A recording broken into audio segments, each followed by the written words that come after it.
Through the powerful blessings of the immortal Pema Jungye and his consort, may the three secret qualities of the Dakini of Supreme Bliss Yeshe Wangmo be utterly stable, and may the light of her activities shine on the lotus groves of the teachings and of beings, so that they blossom in radiant splendor. And let's dedicate the merit. May the merit of this practice and all of my activities be of endless benefit to all beings in all realms, beginningless and continuous.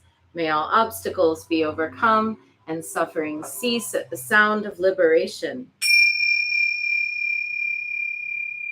May all beings be free from suffering and its causes. May all beings have happiness and its causes. May we carry the essence of Guanyin in our hearts. Namo Guanxin Pusa. And we close with bow to Guanyin, bowing to one another and bow to the inner teacher, and wishing everyone a great weekend. Stay safe, stay healthy. If you can stay away from people right now, stay away from people right now. And we will be back on Monday. Okay, bye.